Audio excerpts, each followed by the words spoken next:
Hello students and welcome back to channel Siraj Shaikh the study. आज हम start करने जा रहे हैं फाइनेंशियल मैनेजमेंट का न्यू टॉपिक जिसका नाम है कैपिटल रीजनिंग। स्टार्ट करेंगे आज।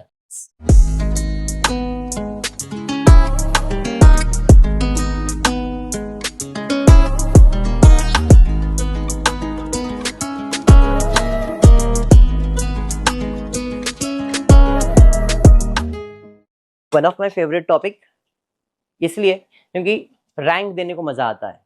आप लोग को आता है कि नहीं मालूम नहीं, पर मुझे कोई बोले ना रैंक दो तो मजा आता है। और रैंक फर्स्ट रैंक देने को बहुत मजा आता है। क्यों? सबसे ज्यादा मार्क्स उसी को रहता है। तो कैपिटल रेशनिंग भी कुछ ऐसा ही है, ठीक है। और फिर रेशनिंग का मतलब ये हो गया कि आप लोग को ना रैंक देने के बाद किसका कैपिटल को मर्ज करके आंसर ला सकते हो वो बताना है। फॉर एग्जाम्पल मुझे 10 लाख की जरूरत है और मेरे पास 5 अल्टरनेटिव है, तो पांचों अल्टरनेटिव को पहले मैं रैंक दूंगा एनपीवी के बेसिस पे। एनपीवी इसके पहले किया हमने, net present value, cash inflow minus outflow करते थे, कितना पैसा बच गया भाई, इधर 10,000 प्रॉफिट, इधर 20,000। हम लोग हाइयर को सबसे पहला सिलेक्ट करते थे, तो हाइयर है तो उसको रैंक 1 रैंक 2 ऐसा देना है अपने को। एंड देन उसके बेसिस पे 10 लाख कौन सा कैपिटल का कॉम्बिनेशन से बना सकते हो वो बनाने का इधर यही करना है, ठीक है क्या। 2-3 मेथड्स आएंगे बट है सिंपल। कंपेयर अगर पुराना जो टॉपिक्स किया उससे कंपेयर करोगे तो चलिए स्टार्ट करते हैं। मनन प्रकाशन टेक्स्ट बुक पेज नंबर 65, ठीक है। मनन से ही करवा रहा हूं ये, क्योंकि विपुल में इसके ऊपर कुछ ज्यादा सम्स नहीं दिया है, तो ये सम्स मोस्टली मनन से ही होगा। Reliance company limited has ₹10 crore of capital to be invested in various project. देख सकते हो मेरे पास 10 करोड़ रुपए इन्वेस्ट करने के लिए है, तो टोटल मेरा 10 करोड़ लगने वाला है, ये तो फिक्स हो गया। अब 10 करोड़ लगाने के लिए मेरे पास ABCDE 5 प्रोजेक्ट है। 10 करोड़ इन्वेस्ट करने के लिए मेरे पास कितने प्रोजेक्ट हैं? 5। और इन्वेस्ट कितना कर सकता हूं वो भी दिया है। ए में 3,000, 5,000, 2,000, 2,500, 4, इतना ही इन्वेस्ट कर सकता हूं। ये समझ में आ गया। एनपीवी भी दे दिया है, 2,000 करोड़, 2,300 करोड़, 600 करोड़, 400 करोड़, 600 करोड़ दिया है। पीआई प्रॉफिटेबिलिटी इंडेक्स, ये भी हमने इसके पहले किया है। तो क्वेश्चन में एनपीवी भी दे दिया है, पीआई भी दे दिया है, कितना इन्वेस्ट करना है वो भी दिया है, किसमें कितना कर सकते ये भी दे दिया है। करने क्या बोला है? Can you suggest which project should be undertaken under capital rationing based on pi ranking. अब ये इंपॉर्टेंट कि रैंकिंग किसके बेसिस पे करना है? पीआई के बेसिस पे। कभी कभी बोलेगा रैंकिंग एनपीवी के बेसिस पे, कभी कभी बोलेगा पे बैक पीरियड पे, कभी कभी बोलेगा एआरआर के बेसिस पे। तो ये सब हमने पिछले लेक्चर्स में किया हुआ है। मैंने आपको पहले बताया एफए में कॉम्बिनेशन है, पहला कैपिटल स्ट्रक्चर, फिर बजटिंग, अभी रेशनिंग, ये सब एक जुड़े हुए चीज है। लेसन के नाम अलग अलग कर दिए, इसलिए मैं आपको उस सीक्वेंस में ही पढ़ा रहा हूं। अब एनपीवी पीआई हमने इसके पहले किया हुआ है ना, तो उसने बोला कि भाई अभी रैंक करो पीआई के बेसिस पे, एंड कौन सा प्रोजेक्ट हमको सिलेक्ट करना चाहिए जिससे हमारा 10 करोड़ और मैक्सिमम प्रॉफिट भी आ जाए। 10 करोड़ से ज्यादा का कॉम्बिनेशन बनना नहीं। अब कॉम्बिनेशन 10 करोड़ का आप कैसे भी बना सकते हो, कैसे भी बना सकते हो। सर 10 करोड़ बनाने के लिए देखो ना, ये तीनों प्रोजेक्ट मिला लो 10 करोड़ हो जाएगा। 3 करोड़, 5 करोड़, 2 करोड़ हो गया ना 10 करोड़। हाँ सर, अगर आप ध्यान दोगे तो हमने ना ये 2 और 6,000 हो गए, और 3 तो 11,000 हो जाता, 9,000 हो जाता है। हम इसमें से 1,000 ही लेंगे तो भी बना सकते हैं, अपनी मर्जी है। सर 2,000 के लिए 600 का है ना, तो 1,000 के लिए 300 कर दो प्रॉफिट एनपीवी। कॉम्बिनेशन कैसा भी बन सकता है, समझाइए। अब यहाँ पे ऑप्शन ऐसा है कि हम हमारा माइंड यूज करके कर सकते, बट ये ध्यान में रखना है कि जो भी आपने यूज किया है वो प्रॉफिट मैक्सिमम होना चाहिए, इसका कोई अल्टरनेटिव नहीं होना चाहिए। ऐसा हो गया कि भाई इसके और अल्टरनेटिव आ सकते, तुमने ये क्यों किया, दूसरा सिलेक्ट करो। तो वही चीज हम लोग सीखेंगे कि बेस्ट अल्टरनेटिव कैसे सिलेक्ट किया जाता है। समझ में आया क्या करना है? Next, will your answer change if the project E का पीआई 1.37 हो जाता है, तो क्या आपका आंसर चेंज होगा या नहीं, ये भी गाइड करने में। चलिए ठीक है, सम स्टार्ट करते हैं। अब even though all the project have PI more than 1, सबका प्रॉफिटेबिलिटी इंडेक्स 1 से ज्यादा है, due to the capital constant the company can not invest in all the project simultaneously. Point number 1 and very important point, क्या बोला उसने कि हर एक का पीआई जो है वो 1 से ज्यादा है, प्रॉफिटेबिलिटी इंडेक्स जो है, even though all the project have PI more than 1, due to capital constant, जो कैपिटल हमारा है वो कॉन्स्टेंट है, the company can not invest in all the project simultaneously. PI का वैल्यू 1 से कम है तो बात अलग रहता है, लेकिन 1 से ज्यादा है तो हम सब में इन्वेस्ट नहीं कर सकते हैं, एक साथ में सब में इन्वेस्ट नहीं। जिसका पीआई 1 हो जाता है, 1 से ज्यादा आता है तो डायरेक्टली उसमें इन्वेस्ट कर देने का, लेकिन यहाँ पे सबका पीआई 1 से ज्यादा है तो अपने को सोचना पड़ेगा किस में इन्वेस्ट करना है। अगर इसका 1 से कम होता या 1 होता तो डिसीजन मेकिंग वेरी सिंपल है, जिसका 1 से ज्यादा उस पर इन्वेस्ट कर दो, 1 से कम है तो भाई इन्वेस्ट करने की जरूरत नहीं है। अब यहाँ पे सबका पीआई 1 से ज्यादा है तो किस में इन्वेस्ट करूं, ये प्रॉब्लम आ जाएगा, इसलिए हम लोग उसमें इन्वेस्ट, क्या बोला उसने, can not invest in all the project simultaneously, सब में हम एक भाई कर दो कर दो कर दो नहीं कर सकते। समझा या बाउंसर गया? समझा क्या बोला? समझा है दिशा क्या बोला? बोल। तो हम लोग डायरेक्ट इन्वेस्ट करते हैं, भाई 1 से ज्यादा तेरा पीआई इन्वेस्ट कर दो, तो अभी सब में इन्वेस्ट कर दूंगा तो 10 करोड़ होएगा क्या मेरा?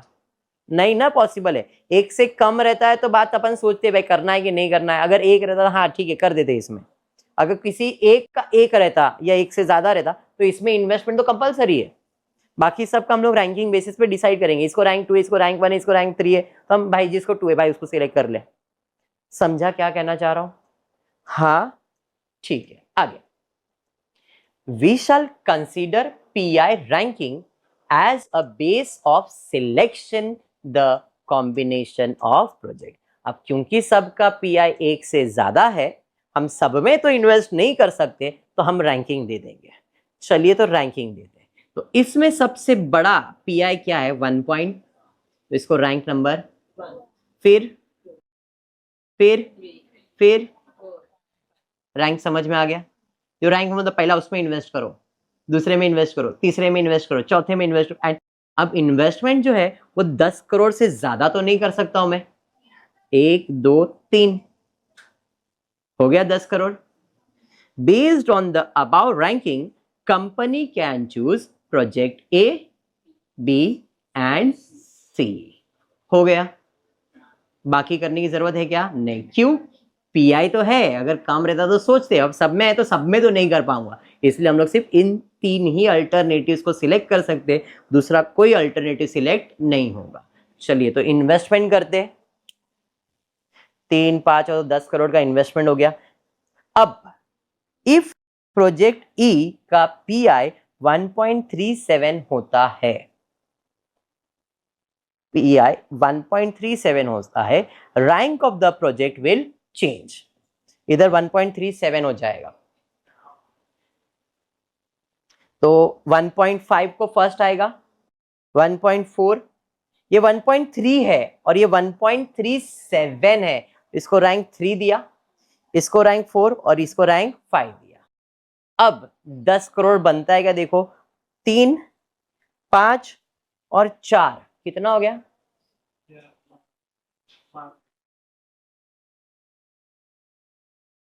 बराबर। Though the project E seems more profitable, company has a capital constant, therefore will accept project A, B, C, because the total of project A, B is how much? तो हम इसे सिलेक्ट कर सकते हैं क्या? तो हमको कौन सा सिलेक्ट करना पड़ेगा? ए बी एंड सी ही सिलेक्ट करना पड़ेगा, हमारा आंसर बदलेगा। रैंक बदल गया लेकिन आंसर बदला क्या? पॉइंट क्लियर हुआ अच्छे से? यही करना है, ठीक है क्या? In capital rationing situation investment limit कितना है? 25, पेज नंबर 66 पे, suggest the most desirable flexible combination on the basis of following data, indicate justification. कितना इन्वेस्ट करना है मुझे? 25 लाख इन्वेस्ट करने का, ये तो फिक्स है। कितने प्रोजेक्ट्स है? 4। कैश फ्लो दिया हुआ है, एनपीवी दिया हुआ है। B and C are mutually exclusive project.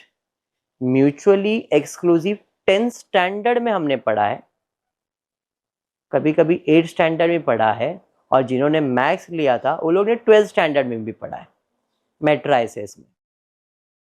Mutually exclusive मतलब दोनों प्रोजेक्ट अलग अलग है, साथ में अलग अलग। अब इसका मतलब क्या है, एक्सप्लेन कर रहा हूं। मुझे कैश फ्लो मालूम है, रैंक कर देता हूं। डिटर्मिनेशन ऑफ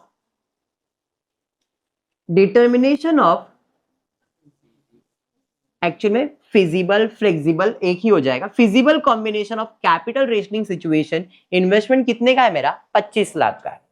तो ए और बी मिलाओ तो 25 लाख होता है, होता है, बट बी और सी को मिला नहीं सकते हो, ये ध्यान में रखना।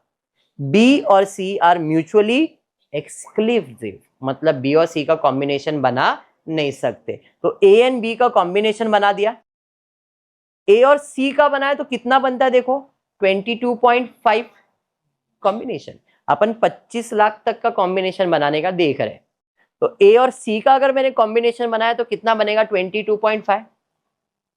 ए और डी का बनाया तो 15 और 6 बन जाएगा टोटल। अब बचा बी और सी, तो बना नहीं सकता हूं मैं, तो क्या बचा? बी और डी, बिकॉज बी और ए बन जाएगा ना, ए और बी या बी और ए। ये समझ में आ गया? और कोई कॉम्बिनेशन बन सकता है क्या? सी और समझा? और कोई कॉम्बिनेशन? बिकॉज 3 का कॉम्बिनेशन बनाओगे ए बी और डी तो 25 के ऊपर चले जाएगा। कॉम्बिनेशन जरूरी नहीं कि 2 का बनेगा, 3 का भी बनता है, 4 का भी बनता है। कॉम्बिनेशन 3 का बनता है ना, इधर ही किया हमने, बनता है ना, तो कॉम्बिनेशन 3 का भी बना सकते हो। ए बी सी नहीं कर सकता, बट ए बी डी तो कर सकता हो ना, हाँ या नहीं? बट वो इन्वेस्टमेंट 25 से ज्यादा हो जाएगा, इसलिए उसका कॉम्बिनेशन नहीं बना है। तो इधर 25, 22, 21, 16 और 13.5 है। तो इनका एनपीवी निकालो, कितना हो जाएगा? 10.5 हो गया ए और बी, अरे हाँ ना। फिर ए और सी 6 और 3 9.6, wow. B and D 4.5 and 3, वही ना, ए एंड डी है ना, ओके। फिर ये समझा? सबसे ज्यादा एनपीवी और 25 लाख भी चाहिए मेरे को, तो कौन सा प्रोजेक्ट बेस्ट है मेरे लिए जिसमें एनपीवी कितना है? 10 पॉइंट। समझ में आ गया सम? Analysis from the above mentioned analysis, it is observed that the project A B combination gives the highest NPV of 10.5 lakhs. Therefore, by undertaking project A and B, the wealth maximize the possible. the D लिखा है, B लिखा, ठीक है? तो D लिखा, B पढ़ रहे हो, अंधे हो गए आप? नहीं, B है बराबर। समझ में आया? Priya, profitability index rupees in crore दिया गया है। Total available budget of the company 20 crore है, and the total cost of project A to E is 25 crore. देखो जरा प्लस करके, 6 + 5 + 7 + 2 + 5 करो, कितना आ रहा है? 6 5 11 18 20 25। तो बोला भी है हमारे कंपनी का जो बजट है वो 20 करोड़ का है, और यहाँ पे जो कॉस्ट दिया है वो 25 करोड़ का दिया हुआ है। Project list below have been ranked in an order of profitability 1.5 1.25 1.2। Rank भी उन लोगों ने दे दिया है, ABCD मतलब first rank, second rank, third rank उन लोगों ने दे दिया, अपने को देने नहीं दिया, बुरा लग रहा है मेरे को, बट ठीक है, रैंक देने को अच्छा लगता है कि नहीं? दे दिया है, कोई नहीं। There is a possibility of submitting a project X where the cost is assumed to be 13.5 crores and it has a profitability index of 1.3। एक और प्रोजेक्ट आने के चांसेस है x, और उसका कैश आउटफ्लो कितना आने वाला है 13.5 करोड़ का, और उसका प्रॉफिटेबिलिटी इंडेक्स कितना है 1.3। When the project included x should be considered by the company based on NPV। चलिए ठीक है, ABCD अपने को प्रोजेक्ट का कॉस्ट दिया हुआ है, दिया है ना कॉस्ट। हमने इधर एक और प्रोजेक्ट ऐड किया है, प्रोजेक्ट x, उसका कॉस्ट। प्रॉफिटेबिलिटी इंडेक्स दिया है, इसका 1.3 दिया है। हाँ, cash inflow, PV for cash inflow ये नहीं दिया था तुम लोगों को, देखो जरा, ये नहीं दिया रहेगा, दिया है क्या? नहीं दिया है ना। चलो हम वो फाइंड करते हैं। तुम बोलेंगे सर कैसे फाइंड करेंगे, चलो फाइंड। फॉर्मूला फॉर पीआई क्या है? प्रॉफिटेबिलिटी इंडेक्स का फॉर्मूला क्या है? प्रॉफिटेबिलिटी का फॉर्मूला क्या है? प्रॉफिटेबिलिटी इंडेक्स का फॉर्मूला क्या है? इसका दूसरा नाम है benefit cost ratio, cash inflow बराबर अपॉन कैश आउटफ्लो। आउटफ्लो तो मालूम है, पीआई मालूम है, इनफ्लो मिलेगा कैसे? पहला वाला है 1.5, मालूम नहीं है, मालूम है, मल्टीप्लाई होएगा। तो जरा देखो मल्टीप्लाई करके 1.5 इंटू 6 करो, मेरे को भी सेम आया आप लोग को भी? मल्टीप्लाई मल्टीप्लाई मल्टीप्लाई, समझा? समझ में आ गया? तो मला भेटलं कॅश फ्लो, कशाला भेटलं सर, आणि कशाला काढलाय? एनपीवी साठी, एनपीवी निकालना है मुझे। पीआई के बेसिस पे बोला रहता तो मैं एनपीवी पे फोकस नहीं करता, एनपीवी के बेसिस पे रैंक कंसीडर करना था, इसलिए पहले मैंने कैश इनफ्लो फाइंड किया। आउटफ्लो मालूम है, इनफ्लो माइनस आउटफ्लो करूंगा तो एनपीवी मिलेगा कि नहीं मिलेगा? समझा? 9 लाख में से 6 लाख जाएगा, मतलब करोड़, 9 करोड़ में से 6 करोड़ जाएगा तो 3 करोड़। हाँ, minus minus minus minus and minus, समझा? समझा? चलो रैंक दो, तुम लोग को रैंक देने को मजा अभी तो बताओ। फर्स्ट रैंक, सेकंड, 3, फिर ये फर्स्ट रैंक, ये थर्ड रैंक, सॉरी सेकंड, ये थर्ड, ये फोर्थ, ये फिफ्थ और ये सिक्स। समझ में आया क्या? तो पहला प्रोजेक्ट कौन सा सिलेक्ट करना चाहिए? कितना? 13.5, इसमें इतना लगेगा। टोटल कितना निकालना अपने को? तो इधर 13.5 तो हो गया, कितना बच गया? 6.5 करोड़ और चाहिए। सेकेंड रैंक में कितना है? तो ये 6 पूरा आ गया, तो अभी बचा कितना? 0.5। थर्ड में से कितना सिलेक्ट कर सकता हूं? 0.5। समझा? प्रोजेक्ट सिलेक्शन समझ में आ गया? ए और एक्स, मतलब ये एक्स और ये ए, वही ये एक्स 13.5 और ये बराबर है 19.5 हो गया। टोटल कितना चाहिए था? 20 करोड़। अपना कितना हुआ? 19.5, क्योंकि तीसरा ज्यादा दे रहा था तो ये लोग ने यही प्रोजेक्ट सिलेक्ट किया है। हम कॉम्बिनेशन बनाएंगे आगे चल के, जो डिफरेंस वाला टाइप है वो भी करेंगे। ये समझ में आ गया?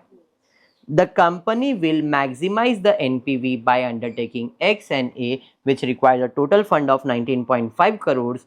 The option is suggested even though there is no full utilization of total fund.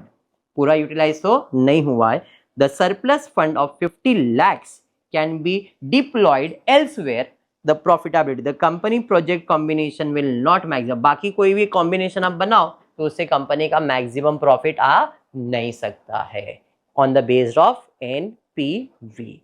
समझा अभी क्या था सम? पक्का प्रोजेक्ट एक्स एंड सी का कॉम्बिनेशन बना के दिखाया, कितना हुआ? 20.5 हो रहा है, जो 20 करोड़ से ज्यादा है। देखो कितना प्रॉफिट दे रहा है इधर, 5. अलग अलग अल्टरनेटिव बता रहा हूं। दूसरा, एक्स के साथ बी को कंबाइन करके दिखाया, 18.5, एनपीवी कितना आया? 5.30 आया। एक्स और ई का कॉम्बिनेशन डी के साथ कॉम्बिनेशन करके दिखाया, और इधर एनपीवी कितना आया है? देखा फर्क? ये सिर्फ एक्सप्लेनेशन पर्पस के लिए, अगर आप अल्टरनेटिव ढूंढ रहे हो तो भी आपका एनपीवी इससे ज्यादा आएगा। लॉजिक समझ में आ गया? ले सकते हैं ना बेटा, वो आगे फ्लेक्सिबल कैपिटल स्ट्रक्चर करेंगे अपन, अभी ये तो फिक्स कैपिटल स्ट्रक्चर है। समझा ये? पक्का समझा? 100%। मतलब जैसा आप ये 7 करोड़ है तो 7 करोड़ में सर 50 लाख ले लो ना सर, वो करेंगे, फ्लेक्सिबल कैपिटल इन्वेस्टमेंट कहते हैं। इतना क्लियर हो गया? पक्का समझा है? चलिए तो फिर आज क्लास को इतना ही रखते हैं। होपफुली वीडियो पसंद आए तो प्लीज वीडियो को लाइक कर देना, फ्रेंड्स ग्रुप में शेयर करना, चैनल को सब्सक्राइब करना। Thank you for watching the video.